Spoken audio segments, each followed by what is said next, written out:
If you don't know me, my name is Brit Vargas. I'm here on staff at HSM. I am so glad to kind of just like kick off the year, kick off our new series, as of course, as you saw, is on Exodus. But I'm really excited for what God has in store. So my challenge is for you just to decide to lean in. Decide to lean in, whether it's in the worship, whether it's in the message, what God has for us. Decide to lean in tonight. So thank you so much. I know that there's a lot of different things going on, new things. We've got a new high school pastor, which is awesome. And we're in this place, and I'm just so thankful for the way that God has just continued to provide it. And we're going to jump into Exodus. But before I do that, one of my challenges, it's the very first Sunday of 2021, is that we can look back and we can reflect on 2020. And I think the easy part 10 years down the road, 20 years down the road, is that we are going to remember that we wore masks. We're going to remember that y'all didn't go to school, like in a very school building in just a normal, typical way. You're going to remember the challenging things of 2020. But my plead for you is to begin to look through the lens of how God showed up, how God continued to be true to his promises, like what we're going to get into in the book of Exodus. So that's kind of my challenge for you in walking into 2021 and beyond, is that we look back at 2020 and we don't focus on the hard things. Because yes, there's a lot of hard and stressful things that happened, but that there was a lot of blessings and gifts that God gave us through this season. So we're starting in a new series. We're going to spend a little over a month in the book of Exodus. And so if you don't know, it's the second book of the Bible. It is right after Genesis. And what I'm going to do is kind of like that Google Zoom, like when you zoom out really wide and you can like go farther and farther. You start in like a city and then you go into the country and then you kind of just get this wide lens of the globe. Well, we're going to kind of do the same thing with Exodus before we jump into the first chapter that we're looking at tonight. So I think I'm going to date myself, but I know that it's on Disney Plus. So if y'all have Disney Plus, who has seen The Prince of Egypt, that movie from DreamWorks? Okay, some of you, I see a few hands. Well, if you don't know, it's an amazing film. Like, the music is astounding. You see, like, the characters of Moses, you get the pharaohs, the Israelites, we get a whole drama, adventure, all of it. But I want us to pause. I want us to really realize that the book of Exodus is way more than what DreamWorks had painted for us. Like, it's way more than just the characters and a cool story. It's way more than just us getting to sit back and looking at a story that happened thousands of years ago. When we zoom out, when we look at the theme of Exodus, we see that it's a unique story of redemption. That it's an epic narrative, don't get me wrong. It's an epic story. And a little bit of history behind it, it is a part of the Pentateuch, which basically means a book of 5. So there's 5 other books. And why that's important is because Exodus is only a part of the story. It's basically a part of 5. And the books within the Pentateuch create this overarching theme. It's part of a larger story. I loved this quote that I found by N.T. Wright. It's going to be on the screen, and I'm going to read it for you. It says, "The Bible was not primarily written in order to be read in 10-verse chunks. We have cut the Bible down to size. Now, obviously, there are some bits like Psalms, and there's some passages. The book of James is written in very short bursts. But most of it, including Paul's letter, and certainly the Gospels, and certainly great books like Isaiah, and so on, are read in order to be experienced the way you experience a symphony." Imagine if you were to go to concert and go to the first 10 bars of Beethoven's Fifth, and then the conductor turned around and said, "Okay, that's all we have for this week. Come back the same time next week and we'll have the next 10 bars. You think, wait, what? And that's kind of what we're doing with Exodus, is we have to realize that this is only a chunk. This is only a part of a greater story. And we see in this quote that the writer's lamenting that we sometimes forget. How we read the Bible is we kind of want that like devotional time where it's like, okay, I read my chapter. And then we try to like make an application, forgetting that sometimes there's a bigger story. There's more to that. for us, we need to know that Exodus and Genesis are tied together. It's a continuation of a story. So I'm gonna give another example. I don't know about you, but I'm a huge Marvel fan. Give me any Marvel movie any day. I think one of my greatest kind of accomplishments over quarantine is I watched with my father the Marvel movies all in order. Not the when they came out, but in sequential order. And so I hope I'm not spoiling it, and everyone has seen it who's wanted to see it. But it is basically us looking at Exodus and realizing, thinking it's only singular by itself, is if we were to go to the midnight showing of Endgame. Now, if you've ever been to a premiere, a midnight showing, these are the super fans. And I will never, ever forget that feeling going to sit in my seat watching Endgames, and there's just this energy. There's just energy, you could feel it, right? And so imagine if you had no context prior, and you're sitting in this seat, surrounded by so many super fans. You'd think they're kind of nuts. Because literally there's characters coming up on screen, and I'll never forget, the cheers, people standing up, screaming, gasping. It's crazy. But I think that it's because they didn't have the context. No spoiler alerts, but there's characters that die and they come back in the end game. And it would be like us looking at Exodus and saying, okay, this is where it started, this is where it ended. But then we can't experience that vibe, that energy of realizing the importance of Exodus, the importance of the themes that we find in Exodus. So it'd be like going to the end games and just be like, yeah, that was weird, I don't get it. You couldn't fully appreciate the film, right? And so you might be sitting there oh shoot, I haven't read Genesis. Or you were with us in the beginning of 2020 and we got through the 3 chapters and then quarantine happened and then we stopped. Don't worry, Exodus is still there. So maybe a challenge for you is to go home tonight. There's a cool thing called YouTube, and you could literally go Bible Project Genesis. And in 11 minutes, you can get a full arc of what Genesis is all about. But I think it's important for us to know that this Exodus is a continuation of this story. What was happening in Genesis, what was occurring in Genesis, continues on. I love it because if you didn't know, the Bible was actually in Hebrew, this section of it. And so the translation, when it starts in the beginning of Exodus chapter 1, verse 1, it starts with a "and then."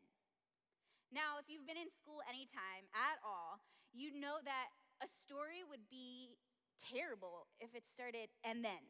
You'd be like, and then what? What happened before that? Usually stories are once upon a time or one day there was, right? And then we see it says, and then all these events start happening. There's the death of Jacob. The Israelites are enslaved. Moses is called by God. There's plagues. There's Israelites being delivered. They go through a Red Sea. They're experiencing a wilderness season. It just one event after the other. And so it's necessary for us to know that as we're going through Exodus, that there is so many themes within this book. Now, this is the first Sunday of the whole year. And you might be sitting here and thinking, okay, well, Brit, Exodus, Old Testament? Really? Who thought that out? We could have done something on trusting or obeying God or persevering through. But I think that's why we chose Exodus. Because Exodus is a story that isn't just a story about Moses, a deliverer brought to deliver a group of people. The book of Exodus is a mirror image of our own stories. It's a mirror image of what we might experience, especially in this season, what we might be experiencing now. We get to see a full story in Exodus. It's kind of like Exodus is foreshadowing what's to come. We can look at characters like Moses who are foreshadowing bigger things to come. I, of course, was doing a lot of research on this kind of chapter in Exodus in the Old Testament and kind of thinking how we have a lot of Western thinking of who God is and who we perceive him to be. And so if I were to put up on that screen God is blank, I kind of like went and asked a few people, like, oh, what would you put in there? And some of the answers I got, God is loving, God is sovereign, God is forgiving, he is gracious, which are all true things about God. But if you notice something, they're very abstract. It's a very Western kind of thinking. It's very abstract thinking of, if we were to imagine a loving God, we could imagine situations, but it wasn't as concrete. Like if you were to go to a Hebrew and ask them that same question with their own context of God is what? They would fill in, God is my shelter. God is my rock. Now, do you see the difference? There's a difference in between loving and a rock. Like a rock is a noun. You could imagine that. It's very concrete. And I think what's really cool about the Old Testament is that it's written in stories to show us something deeper. Exodus was written in a story to show us something deeper. You see, Jesus, if you look in the Gospels, he does the same thing. When some disciple or some person comes up to him and asks them a question, he always responds in what? In parables. He responds in stories. He talks about farming. He talks about mustard seeds. He talks about camels fitting through an eye of a needle. And as crazy as that sounds, it made sense to them because they were able to take that concrete story and find something deeper in that meaning.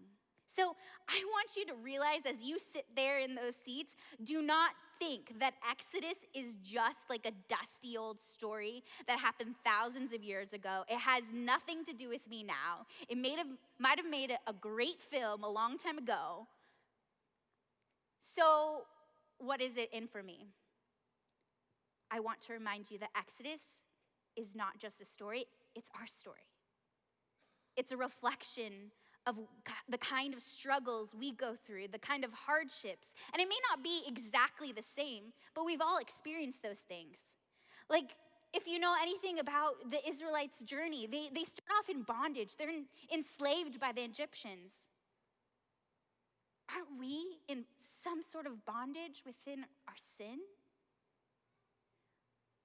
We decide that we have to go after these things that aren't of God. Isn't that bondage? Or how about the plagues?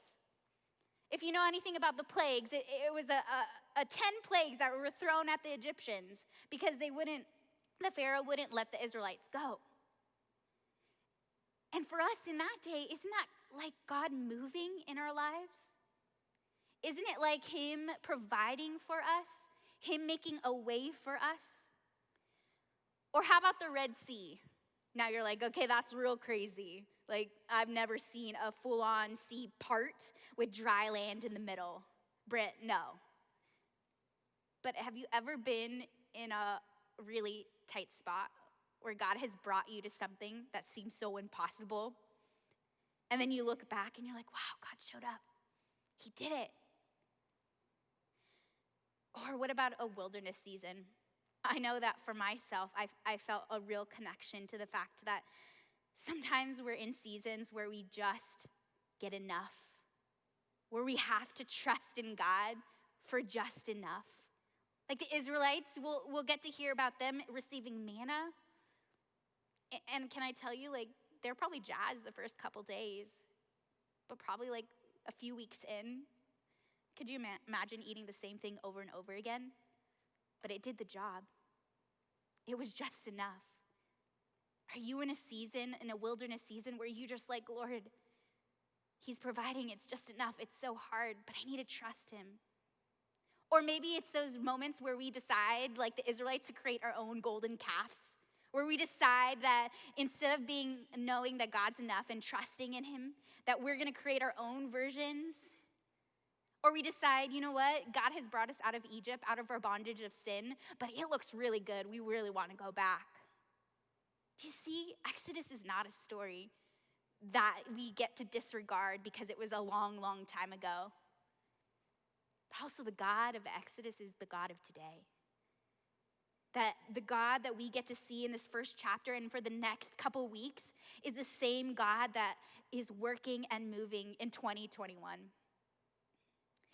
remembering that this is a mirror image of our story of God's continuous faithfulness and redemption to his people. He still does that today.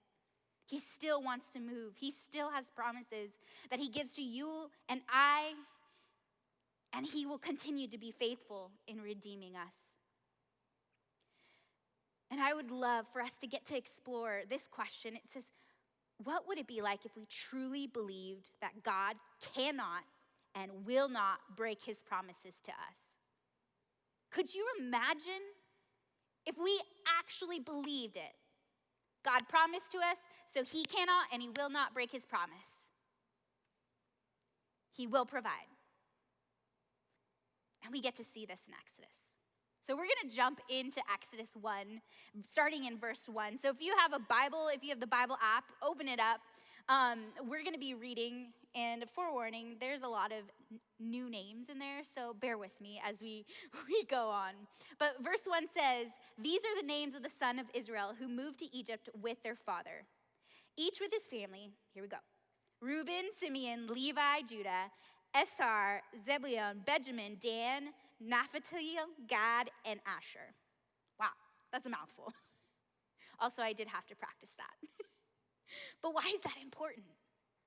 Why would we start off with these names? Again, it's pointing to the continuation that we saw these names in Genesis. We saw these people in Genesis, that this lineage is important because God made a promise to Abraham back in Genesis. And he's continuing that through Exodus. There's a continuation of God's promises to Abraham. And in these first 4 verses, he's stating the fact: my promises are still coming true. Verse 5 says, "In all, Jacob had 70 descendants in Egypt, including Joseph, who was already there." Now, I just want to pause for a second because we have 2 more names. We have Jacob and we have Joseph. So remember, these are the people, like Joseph was the I forgot the word, but he was the father of 12 sons, right? And Jacob was the guy with the cool jacket. He got sold into slavery by his brothers. Then all of a sudden he decides that he is going to do a bunch of things, and then he gets in trouble, and then all these things happen. And it leads him into getting to interpret dreams for Pharaoh. And because of that, they were able to provide food during a 7-year famine. This is the same people. This is the same descendants that we're seeing in Exodus. Verse 6 says, "In time, Joseph and all his brothers died, ending that entire generation. But their descendants, the Israelites, had many children and grandchildren. In fact, they multiplied so greatly that they became extremely powerful and filled the land." So, little recap. Joseph has died. Pharaoh, who knew him, also has died. But the nation is still flourishing. God's promise is still flourishing. So besides the point of Joseph dying and Pharaoh dying, we still see that they're getting more powerful, they're getting bigger and stronger. But I just want you to be aware that we're only seven verses in, and this just covered hundreds of years of generations. And I think that for us to realize why God would put these 7 verses up front is because God's purposes are being fulfilled even when we're not actively involved. So these 7 verses just covered a whole lot of years. But they were important 7 verses because it's showing us that even when nothing is happening, when it feels like God is silent, when it feels like God hasn't answered our prayers, when it feels like God hasn't been doing anything, when it hasn't been going right, if it has been going right, there's no joy in it, or there's no adventure in it, God's still working. He's still actively involved. Sometimes we do go through seasons where we feel like there's no progress, where there's or it's slow progress, where we feel like we've decided that we need to get from A to G and skip all the letters in between. But I want us to remember that God's promises, they don't vanish if they don't follow our timeline. Just because they don't go how we have decided, have planned, doesn't mean that he's working. Can I be the first one to say that God did that in my life? Like when I was a senior, long time ago, I wanted to go into youth ministry. I applied to Point Loma University. I got in. I had a roommate. I paid the registration. And then it was literally 3 days after my graduation, my dad was like, we didn't get enough scholarships. A couple years down the road, he actually said, he goes, I didn't think youth ministry was for you. Like, I want you to be successful. And if you know anything about my father, he immigrated here from South America. And so his world is that my kids need to do better than me. And that's not a bad thing. But for me, that crushed me. That hurt. I was like, God, I thought you called me to this. I thought that I was hearing right. So I decided to take another route because everyone said, oh, you're going to be a teacher. You're great at teaching. Be a teacher.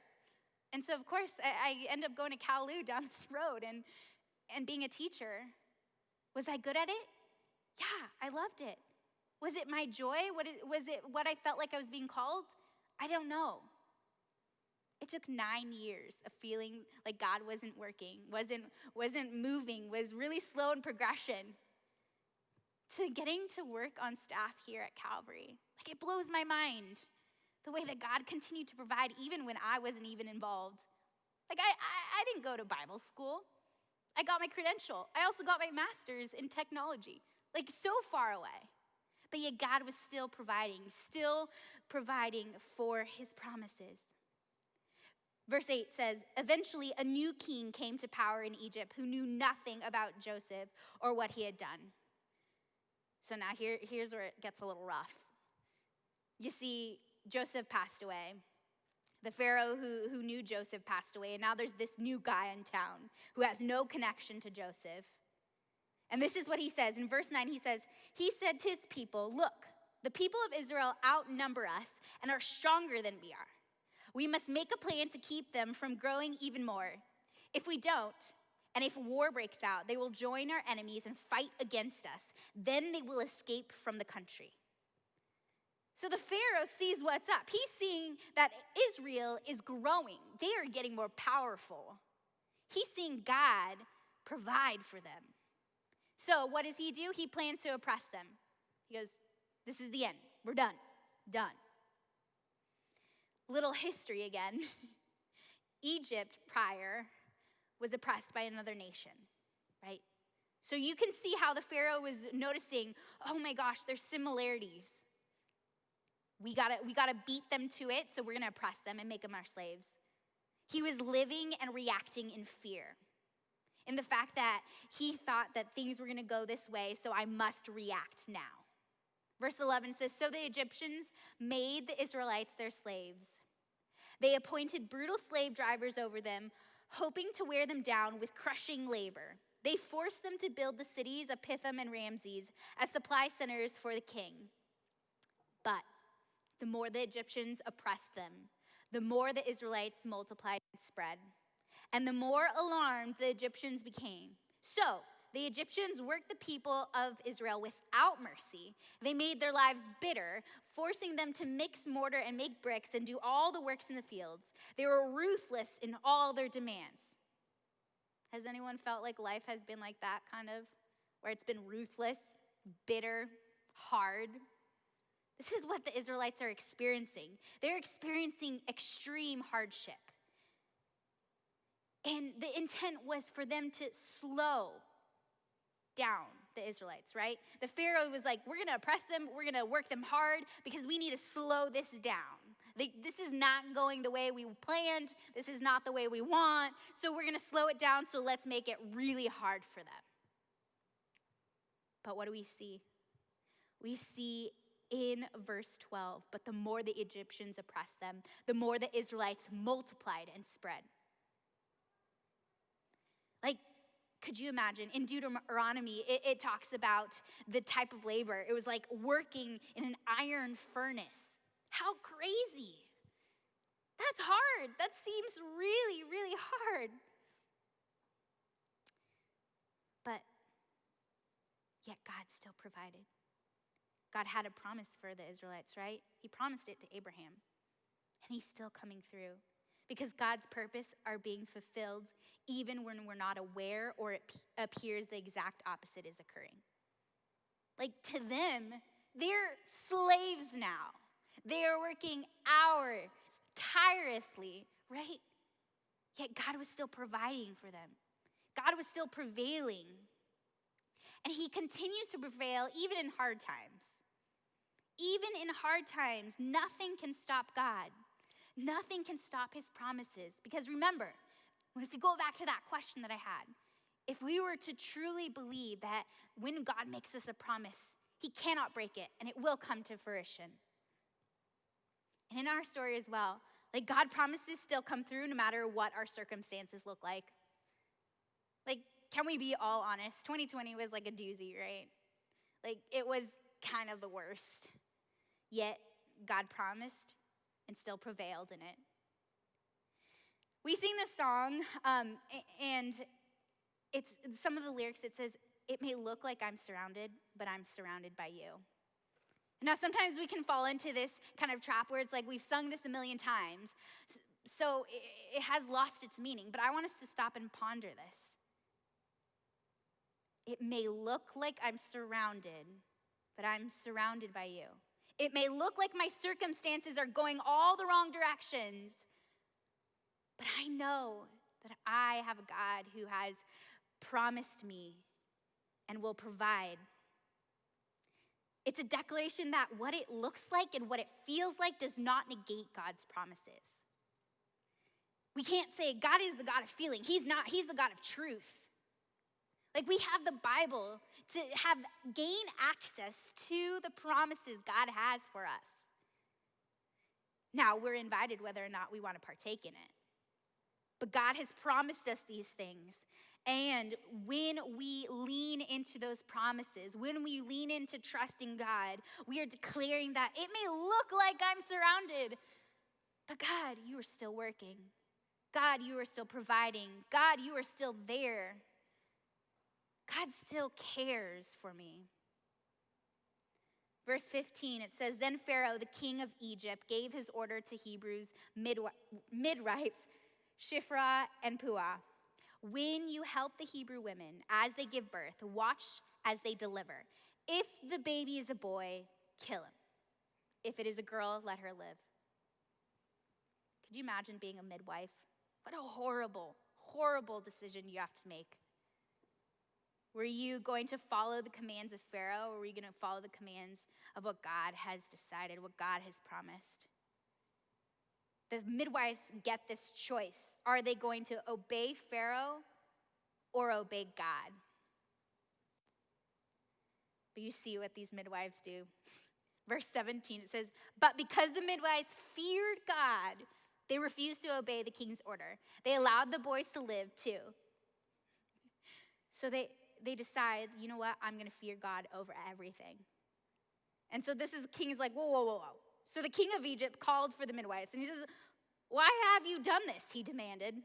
"Why have you allowed the boys to live?" I love these Hebrew women, because they said the Hebrew women were not like Egyptian women. The midwives replied, "They are more vigorous and have their babies so quickly that we cannot get there in time." Now, I had to sit for a while with this. I was like, wait, are they lying? Are they not? Like, did they just walk slowly? Like, I taught first grade for 5 years, and the kid is like, "Oh, come here, Daniel," and he's like, "Okay." But if you're like, "Daniel, can you go take this to the office?" And they're like, "Okay, adventure." They choose. So I couldn't tell whether or not the midwives were lying, but I think that there's something bigger than that.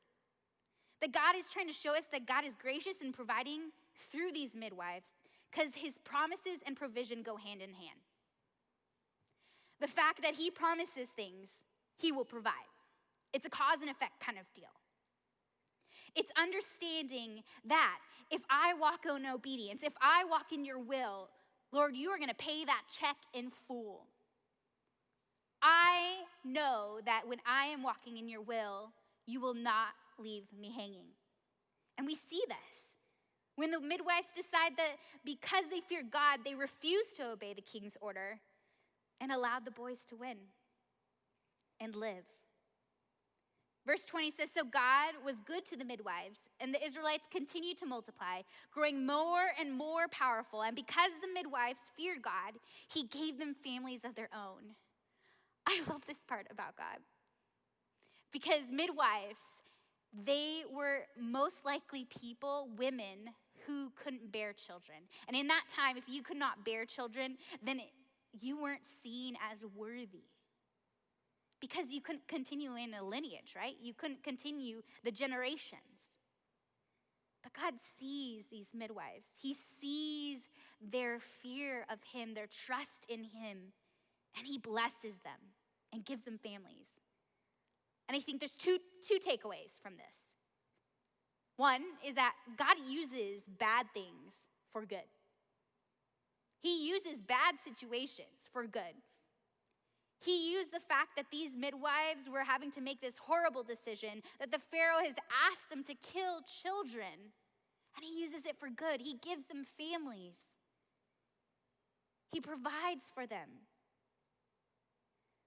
The second thing is, God doesn't care about your position or your prestige. He cares about if you can trust him and you fear him. Those midwives were probably not the cream of the crop, can I tell you? Have you ever felt a moment where you're like, I don't feel good enough. I'm not worthy enough. I'm not smart enough. I'm not pretty enough. I don't have the resources enough. But God doesn't care about that. He doesn't care about what position you are in life, where you're going in life. As long as you're walking with him and you're trusting him and fearing him, that is what he looks at. He looks at our hearts, the posture of our hearts. So I know that I've been using the word fearing God, and it doesn't mean that God is literally looming over us and, we see, oh, Brit sinned again, send a lightning.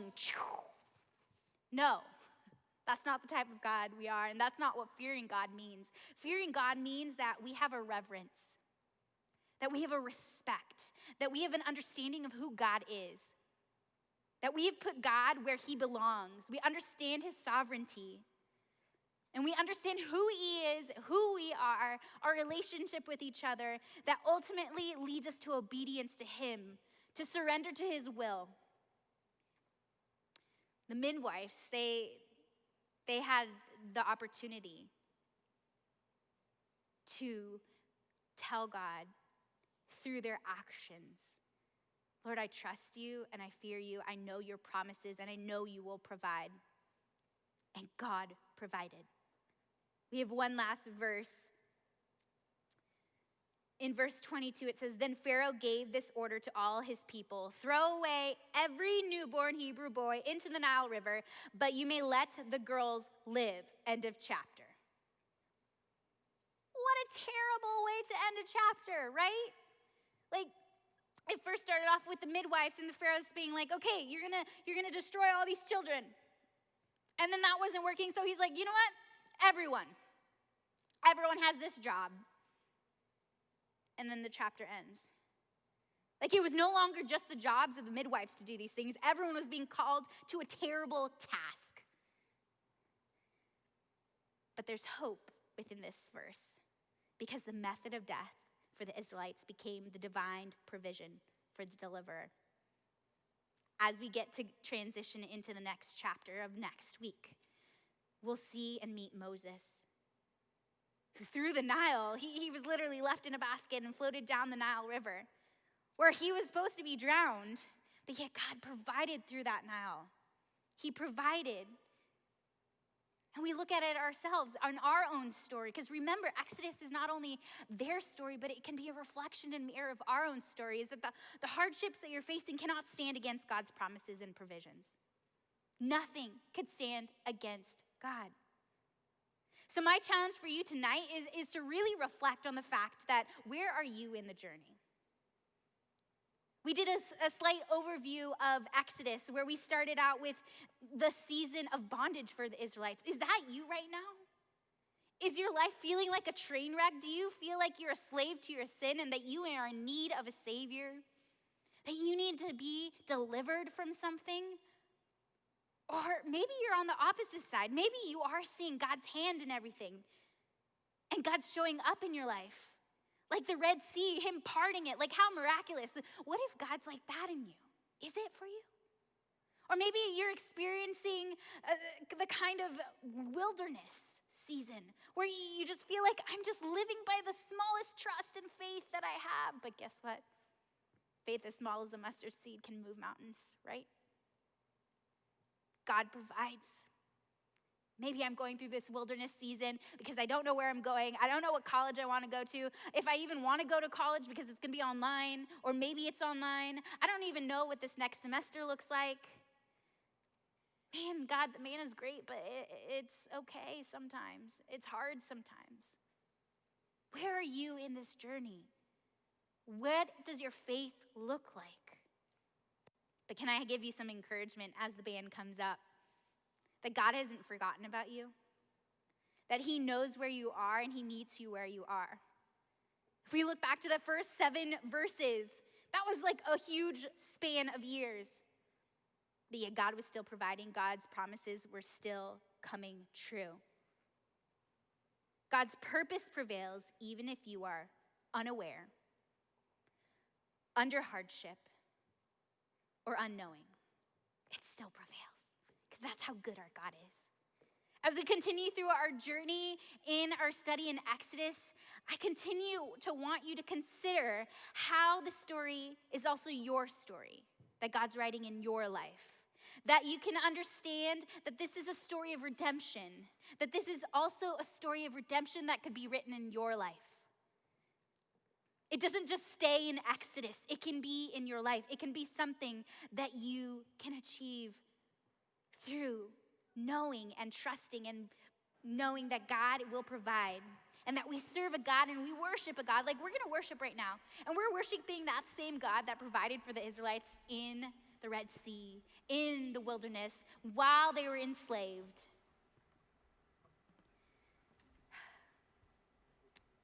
God is found within our story. It's found within Exodus. And as we continue to really ponder on where we are in our journey, could we not remember that God continues to provide? That his promises are true? That when he promises you something, it's not just any promise. It's something that will come to fruition.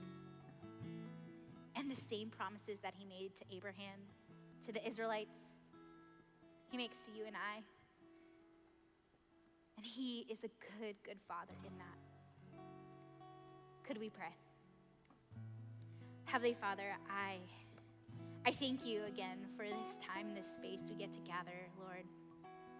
Lord, this last 10 months, we're a lot, Lord. So I pray over that heart that feels like they're in the wilderness, where it feels like they just don't know where we're going, Lord, don't know where we are headed. Lord, would you give them peace?